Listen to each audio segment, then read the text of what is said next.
Hello guys, welcome back to our channel Fantasy World. இன்னைக்கு என்ன வீடியோல என்ன பார்க்க போறோம் அப்படினா SK8 The Infinityயோட எபிசோட் 5 கான எக்ஸ்பிளனேஷன் தான். இந்த எபிசோடோட ஸ்டார்டிங்ல ஹாஸ்பிடல்ல தான் எல்லாரும் இருக்காங்க. ரெக்கிக்கு அடிபட்டிருக்குங்க. அதனால லாங்கா, ஷேடோ, மியோ இவங்க மூணு பேர் வெயிட் பண்ணிட்டு இருக்காங்க. அப்ப உள்ள இருந்து ரெக்கியுமே கையில கட்டு போட்டுக்கிட்டு வர்றான். இது ஃபுல்லா ரெக்கவரி ஆக 2 வாரம் ஆகுமா? அண்ட் என் தலையிலயும் பெருசா ஒன்னும் அடிபடலாம் இல்ல அப்படினு சொல்லிட்டாங்க அப்படினு சொல்றான். இது கேட்டதுக்கு அப்புறம் தான் இவங்களுக்கு அப்படியே உயிரே வருது. நல்லவேளை நீ கொஞ்சம் லக்கியா இருந்திருக்கு அப்படின்னு சொல்லிட்டு மியா சொல்றான். அடுத்த சீன்ல ரெக்கி வந்துட்டு மறுபடியும் அந்த ஆடம் கூட நடந்தது இல்லையா, அந்த ஒரு மொமெண்ட் தான் நினைச்சு பாக்குறான். ஆடமோட லவ் ஹக்ல இவன் எப்படி விழுந்தானோ அதே மாதிரி லாங்கா ஒருவேளை உலகிற மாதிரி இவன் நினைச்சு பார்த்துட்டு லாங்கா அப்படின்னு சொல்லிட்டு கிளாஸ்ல கத்திடுறான். எல்லாரும் ரொம்பவே வினோதமா பாத்துக்கிட்டு இருந்தாங்க. அடுத்து இவங்க 2 பேரும் தனியா உட்காந்து பேசிக்கிட்டு இருக்கப்ப எதுக்கு கிளாஸ்ல அந்த மாதிரி நடந்துக்கிட்ட அப்படின்னு சொல்லிட்டு லாங்கா கேக்குறான். இல்ல அதெல்லாம் ஒண்ணு இல்ல அப்படின்னு சொல்லிட்டு ரெக்கி வந்துட்டு வேற ஏதோ ஒன்னு சொல்ல வரா. இல்ல என்னால முடியாது அப்படின்னு சொல்லிட்டு லாங்கா சொல்லிடுறான். என்ன சொல்ல கூட வரல, அதுக்குள்ள என்னடா முடியாது, எப்படியும் என்னை நீ ஆடம் கூட ஸ்கேட் பண்ண கூடாதுன்னு சொல்லுவா அதுதானே அப்படின்னு சொல்லிட்டு லாங்கா சொல்றான். நம்ம ஜோ சொன்ன எல்லாமே கரெக்ட் தான், நீ ஆடம் அகைன்ஸ்டா ஸ்கேட் எல்லாம் பண்ணாதடா அப்படின்னு சொல்லிட்டு ரெக்கி எவ்வளவோ சொல்லி பாக்குறான். ஆனா லாங்கா கேட்கற ஐடியால இல்ல, என்னால முடியவே முடியாது அப்படின்னு ஒத்த கால்ல நிக்கிறான். அடுத்து ரெக்கி அவங்களோட மேனேஜர் மட்டும் தனியா இருக்கிறப்ப ரெக்கி வந்துட்டு அவங்க மேனேஜர் கிட்ட சொல்றான், இந்த மாதிரி லாங்கா ஆடம் கூட போட்டி போட போறா, அதை எப்படியா நீங்களா சொல்லி தடுத்து நிறுத்துங்களேன் அப்படின்னு சொல்றான். அவனுக்கு ஒருவேளை ஏதாவது ஹர்ட் ஆச்சு அப்படின்னா எனக்கு தான் ரொம்பவே கஷ்டமா இருக்கும், என்னாலதான் அதெல்லாம் நடந்த மாதிரி இருக்கும் அப்படின்னு சொல்லிட்டு ரெக்கி ரொம்பவே ஃபீல் பண்றான். சரி விடு, நான் அவங்க கிட்ட பேச ட்ரை பண்றேன் அப்படின்னு சொல்லிட்டு அவங்க மேனேஜர் சொல்லிடுறாரு. இன்னொரு பக்கம் ஆடம் காட்டுறாங்க. அவன் அப்படியே பாட்டு பாடிக்கிட்டே செம ஜாலியா நடந்து போய்கிட்டு இருக்கான். யாரோ ரொம்ப நல்ல மூட்ல இருக்க மாதிரி தெரியுது அப்படின்னு சொல்லிட்டு பின்னாடி இருந்து இன்னொருத்தர் கூப்பிடுறாரு. ஏதாவது ஒரு பெரிய விஷயத்துல ரொம்ப பெரிய கான்ட்ரிபியூஷன் கொடுத்திருக்கீங்களோ அப்படின்னு சொல்லிட்டு அவர் கேட்கறாரு. இல்ல இது அந்த மாதிரி எல்லாம் ஒண்ணும் கிடையாது, இந்த வீக்கெண்ட் நான் டேட்டுக்கு போயிட்டு வந்தேன் அப்படின்னு சொல்லிட்டு இவன் சொல்றான். இவங்க 2 பேரும் இப்படி பேசிக்கிட்டு இருந்தது மறைஞ்சிருந்த ஒரு பொண்ணு கேட்டுக்கிட்டு தான் இருக்குது. இப்ப மறுபடியும் ரேக்கியோட கடையை காட்டுறாங்க. அங்க லாங்கா மட்டும் இப்ப வேலை பார்த்துக்கிட்டு இருக்கான். அப்ப அவங்க மேனேஜருமே வந்துட்டு ஆமாடா நீ ஆடம் அகைன்ஸ்டா ஸ்கேட் பண்ண போறியாமே அப்படின்னு சொல்லிட்டு கேக்குறாரு. யாரு ரேக்கி சொன்னானா அப்படின்னு சொல்லிட்டு லாங்கா கேக்குறான். அதெல்லாம் இல்ல, இந்த எஸ் ரேஸ்ல இருந்து கலந்துக்கிற நிறைய பேர் பேசிக்கிட்டு இருந்தாங்க, அதான் நான் கேட்டேன் அப்படின்னு சொல்றாரு. அப்படியே அவர் வந்துட்டு லாங்காக்கு ஒரு ஹெல்மெட், பேட் இதெல்லாம் உனக்கு யூஸ்ஃபுல்லா இருக்கும், இது உனக்கு இன்ஜுரியில இருந்து காப்பாத்த, அதனால இதை யூஸ் பண்ணு அப்படின்னு சொல்லிட்டு தராரு. இல்ல இதெல்லாம் போட்டுக்கிட்டே என்னால மூவ் பண்ண முடியாது, என்னால ஃபுல் ஸ்பீட்ல போகவே முடியாது, அதனால எனக்கு இதெல்லாம் தேவையில்ல, நான் கண்டிப்பா வின் பண்ணணும் அப்படின்னு சொல்லிட்டு சொல்றான். என்ன நீ ஆடம் அகைன்ஸ்டா வின் பண்றத பத்தி எல்லாம் வேற யோசிச்சுட்டு இருக்கியா அப்படின்னு சொல்லிட்டு மேனேஜருக்கே ஷாக்கு. ரேக்கிக்கு ஒண்ணுமே புரியல, இவன் என்னடா இப்பெல்லாம் பேசிக்கிட்டு இருக்கான் அப்படின்னு சொல்லிட்டு ரேக்கி அப்படியே கடைக்கு வெளியே வந்துட்டு இவன் கண்டிப்பா குவிட் பண்ண போறதே கிடையாது, நான் இப்ப என்னதான்டா பண்றது அப்படின்னு சொல்லிட்டு ரொம்பவே புலம்பிக்கிட்டு போய்கிட்டு இருக்கான். அப்ப பார்த்தா அந்த பப்ளிக் பிளேஸ்ல அவன் செரிய பாக்குறான். செரி வந்துட்டு அவனோட வேலையை பார்த்துக்கிட்டு இருக்கான். அதாவது ஏஐ வச்சு பெருசா சைன் போடுற மாதிரி ஒரு டிசைன் ஒன்னு பண்ணிக்கிட்டு இருக்கான். அதை வந்துட்டு எல்லா ஆடியன்ஸ் முன்னாடி டெஸ்ட் பண்ணி இது ரொம்பவே அமேசிங்கா இருக்கும், யூஸ்ஃபுல்லா இருக்கும் அப்படின்ற மாதிரி ரிப்போர்ட்டர் கிட்ட சொல்லிக்கிட்டு இருக்கான். அப்ப கூட ரேக்கி ஓடி வந்து சரி நான் உங்ககிட்ட பேசணும் அப்படின்னு சொல்லிட்டு கத்துறான். சரியா இவரைக்கும் உங்களுக்கு சரின்னு கூப்பிடாரு, இவள உங்களுக்கு தெரியுமா அப்படின்னு சொல்லிட்டு அந்த இன்டர்வியூ வரும் கேட்கறான். இல்ல இல்ல இவன் யாருன்னு தெரியாது அப்படின்னு சரி சொல்லிடுறான். சரி நான் உங்ககிட்ட ஆடம பத்தி பேசணும் அப்படின்னு சொல்லிட்டு ரேக்கி கத்திக்கிட்டு இருக்கான். இவன் எதுக்கு மேல சும்மா இருக்க மாட்டான் போல அப்படின்னு சொல்லிட்டு அவன் கிட்ட போயிட்டு இவன் சட்டையை பிடிச்சிட்டு வா அங்கிட்டு போய் பேசலாம் அப்படின்னு கூட்டு போய் பலார்னு ஒரு அறை விட்டுட்டு பேச ஆரம்பிக்கிறான். ஏன்டா நம்மளோட எஸ் ரேஸோட முதல் ரூல் என்னது அப்படின்னு சொல்லிட்டு கேட்கறான். எஸ் பத்தி இந்த மாதிரி வெளி இடத்துல பேசக்கூடாது அப்படின்னு சொல்லிட்டு ரேக்கி சொல்றான். அப்புறம் எதுக்கு நீ இப்படி பேசிக்கிட்டு இருந்த அப்படின்னு சொல்லிட்டு இவன் திட்டுறான். இல்ல நான் ஆடம பத்தி இன்னும் நிறைய தெரிஞ்சுக்கணும், நிறைய சொல்லுங்க அப்படின்னு சொல்லிட்டு இவன் கேட்கறான். அதுக்கு சரியா வந்துட்டு நீ ஆடம பத்தி தெரிஞ்சுக்கிட்டு என்ன பண்ண போற, நீயும் அவனும் கம்ப்ளீட்லி வேற லெவல் அப்படின்னு சொல்றான். நான் இதை எனக்காக கேட்கல, லாங்காக்காக தான் கேட்கிறேன், அவன் ஆடம வின் பண்ணலாம்னு சொல்லிட்டு நினைச்சுக்கிட்டு இருக்கான் அப்படின்னு சொல்லிட்டு ரேக்கி சொல்றான். இது கிட்ட அப்புறம் சரி அப்படியே யோசிச்சுக்கிட்டே சரி உன் ஃப்ரெண்ட் இருக்கிற இடத்துக்கு நீ கூட்டிட்டு போ அப்படின்னு சொல்றான். இப்ப கடையில பார்த்தா லாங்கா அந்த நாய்க்கு சாப்பாடு வச்சுக்கிட்டு இருக்கான். நேரம் பார்த்தா ஷேடோ மியா 2 பேரும் வந்துடுறாங்க. அவன் கண்டிப்பா இந்த பார்க்ல தான் இருப்பான்னு சொல்லிட்டு நினைக்கிறேன் அப்படின்ட்டு ரேக்கி வந்து சரியா கூட்டு வந்துகிட்டு இருக்கான். பார்க்குள்ள பார்த்தா லாங்கா ஸ்கேட்டிங் பண்ணிக்கிட்டு இருக்கான். அவன் பண்ணின மூவ்மெண்ட்டை பார்த்துட்டு ரேக்கிக்கு ரொம்பவே ஷாக் ஆயிடுது. குடுக்குன்னு ஓடி போய் பாக்குறான். அப்ப ஷேடோ ரேக்கியை பார்த்து நீ எங்க இருந்து வர அப்படின்னு சொல்லிட்டு கேட்கறான். அவன் இப்ப என்ன பண்ணணும் அப்படின்னு சொல்லிட்டு ரேக்கி ஷாக்கோட கேட்கறான். அவன் அந்த கேஸ்பர் ஸ்லைடு ஆடமோட ட்ரிக்கை தான் யூஸ் பண்ணான், அவனுக்கு ஜஸ்ட்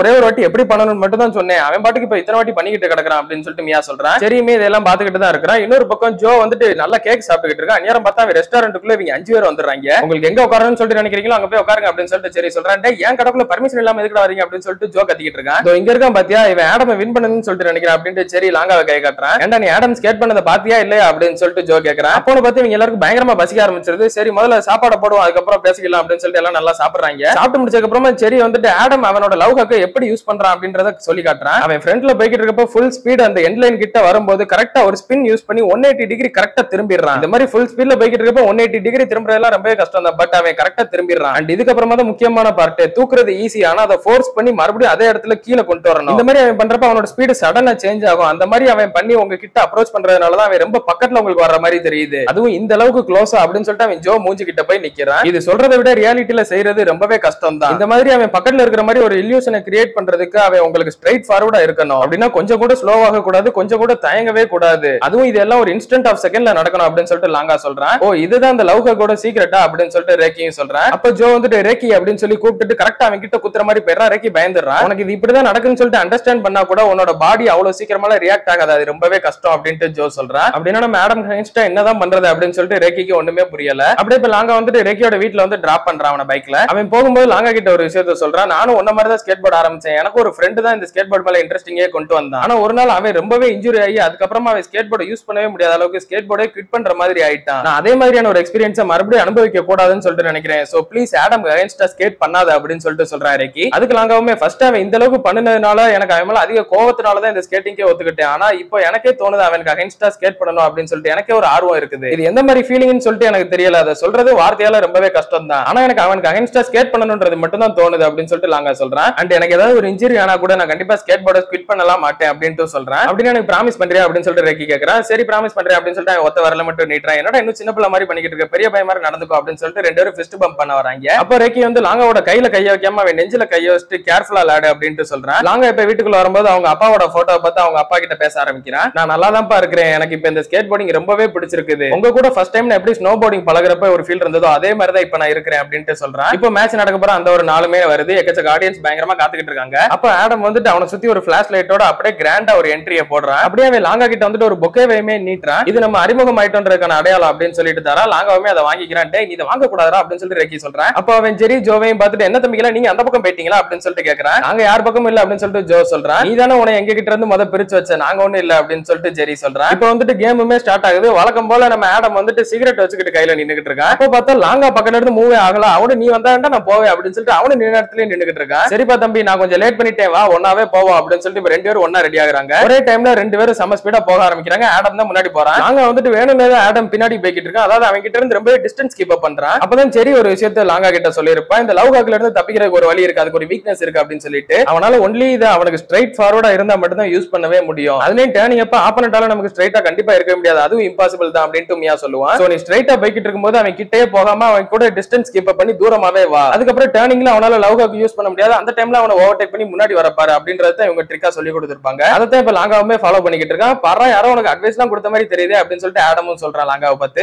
அப்ப ஆடம் எக்ஸ்பெக்ட் பண்ணாத டைம்ல லாங்கா வந்துட்டு அவனை ஓவர்டேக் பண்ணிட்டு முன்னாடி போயிடுறான். அப்ப பார்த்தா ஆடம் வந்துட்டு செம்மையா டான்ஸ் ஆடிக்கிட்டே லாங்கா கிட்ட வரான். அப்படியே ரேக்கி எப்படி ஸ்கேட் போர்டோட பிடிச்சுக்கிட்டோம் அதே மாதிரி லாங்காவையுமே அவன் இடுப்பை பிடிச்சிக்கிட்டு ஸ்கேட் போர்டோட பிடிச்சிக்கிட்டு வா சேர்ந்து ஆடுவா அப்படின்னு சொல்லிட்டு அவனையும் சேர்ந்து ஆட வச்சுக்கிட்டு இருக்கான். லாங்காவால ஒரு பாயிண்ட்டுக்கு மேல அந்த ஸ்கேட் போர்டோட அட்டாச் ஆகவே முடியல, கால் மட்டும் அவனுக்கு தனியா வந்துருது. ஆடம் தான் லாங்காவை பிடிச்சிக்கிட்டு கொண்டு போய்கிட்டு இருக்கான். அப்போ ஒரு டேர்னிங்குமே வருது, வா இப்ப நம்ம சேர்ந்து டர்ன் பண்ணுவோம் அப்படின்னு சொல்லிட்டு லாங்காவோட கையை பிடிச்சிட்டு அப்படியே சுத்தி விட்டுக்கிட்டு இருக்கான். என்னப்பா ஆச்சு உனக்கு, பயப்படுறேன் மட்டும் சொல்லிடாத, உன் மூஞ்ச பார்த்தா அப்படிதானே தெரியுது அப்படின்ட்டு ஆடம் சொல்லிக்கிட்டு இருக்கான். ஆனா லாங்கா வந்துட்டு அப்ப கூட சிரிக்கிறான். அப்படியே லாங்கா இப்ப முன்னாடி வந்து ஆடம் அவன் கண்ட்ரோல் பண்ண ஆரம்பிச்சிடறான். கொஞ்சம் தூரத்துக்கு அப்புறம் ஆடமும் லாங்காவோட கையை விட்டுறான். இப்ப ரெண்டு பேரும் தனித்தனியா பிரிஞ்சிடறாங்க. நீ கொஞ்சம் கிட்டத்தட்ட இணைய மாதிரியே இருக்கிற அப்படின்னு சொல்லிட்டு ஆடம் சொல்றான். அப்ப இன்னொரு கார்னர் வருது, இவனால கண்டிப்பா இப்ப லவ் ஹாக் யூஸ் பண்ண முடியாது, இப்ப நான் லீடிங் போகணும் அப்படின்னு சொல்லிட்டு லாங்கா நினைச்சுக்கிட்டு இருக்கான். ஆனா யாருமே எக்ஸ்பெக்ட் பண்ணாத விதத்துல ஆடம் வந்துட்டு அந்நியார லவ் ஹாக் யூஸ் பண்றான். எப்படா அப்படின்னு சொல்லிட்டு எல்லாருக்கும் பயங்கர ஷாக்கு. ஆடம் வழக்கம் போல 180 டிகிரி கம்ப்ளீட்டா திரும்பிக்கிட்டு லாங்காக்கு நேரா வந்துகிட்டு இருக்கான். ரேக்கினா டிவில பார்த்துட்டு ரொம்ப பயந்துறான், லாங்கா அப்படின்னு சொல்லிட்டு கத்துறான். பட் அதுக்கும் மேல யாருமே எக்ஸ்பெக்ட் பண்ணாத விதத்துல கரெக்டா ஆடம் கிட்ட வரும்போது லாங்கா அதுல இருந்து ஓவர் கம் பண்ணி ஜம்ப் பண்ணிடுறான். எப்படிடா இதை பிரெடிக்ட் பண்ணி ஜம்ப் பண்ணான்னு சொல்லிட்டு எல்லாருக்கும் செம்ம ஷாக்கு.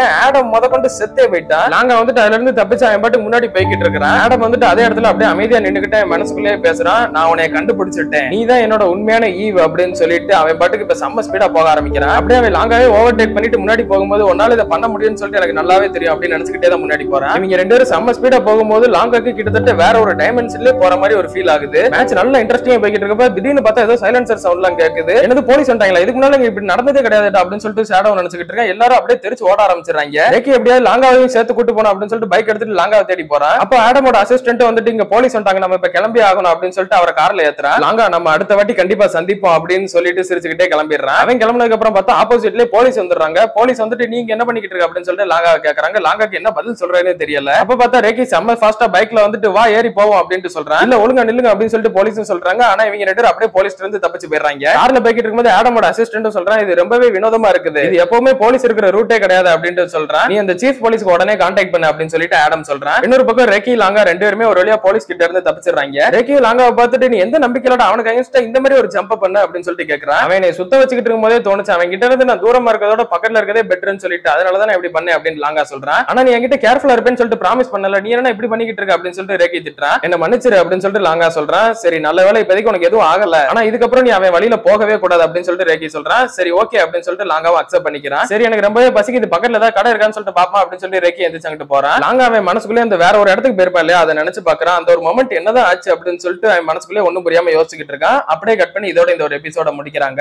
ஆடம் வந்துட்டு லாஸ்ட்ல நான் கண்டுபிடிச்சிட்டேன் என்னோட ஈவ் அப்படின்னு சொல்லிட்டு சொல்லியிருப்பேன் இல்லையா, அந்த ஈவ் அப்படின்றதுக்கான அர்த்தம் என்னன்னு சொல்லிட்டு நான் இப்ப சொல்றேன். ஆடம்க்கு வந்துட்டு ஒரு ஆசை இருக்குது, அவனுக்குன்னு ஒரு ஈவ கண்டுபிடிக்கணும் அப்படின்னு சொல்லிட்டு ஈவ்ன்றது ஸ்கேட்டிங்ல அவனுக்கு ஈக்குவலான ஒரு ஆளு, அதைத்தான் அவன் அப்படி மென்ஷன் பண்ணுவான். இப்போதைக்கு லாங்கா தான் என்னோட ஈவ்னு சொல்றது மூலமா இதுல இருந்து நீங்க தெரிஞ்சுக்கலாம் லாங்காவை ஆடம் வந்துட்டு அவனுக்கு ஈக்குவலா கன்சிடர் பண்றான். சோ இப்போதைக்கு ஆடம் வந்துட்டு ஃபைனலி அவனோட ஈவை கண்டுபிடிச்சிட்டா அவன் கூட ஸ்கேட் பண்ணி அவனோட ஆசையை நிறைவேற்றிக்கிடுவானா இல்லையன்றதை அடுத்தடுத்த எபிசோட்ல நம்ம பார்க்கலாம். அதுல நீங்க தொடர்ந்து பார்க்கணும்னு நினைச்சீங்க அப்படின்னா மறக்காம நம்ம சேனலை சப்ஸ்கிரைப் பண்ணி சப்போர்ட் பண்ணுங்க. அப்படி இந்த எபிசோட் பிடிச்சிருந்தா மறக்காம ஒரு லைக்கையும் போட்டு போயிருங்க. நான் உங்களை இன்னொரு நல்ல வீடியோல மீட் பண்றேன். Bye guys.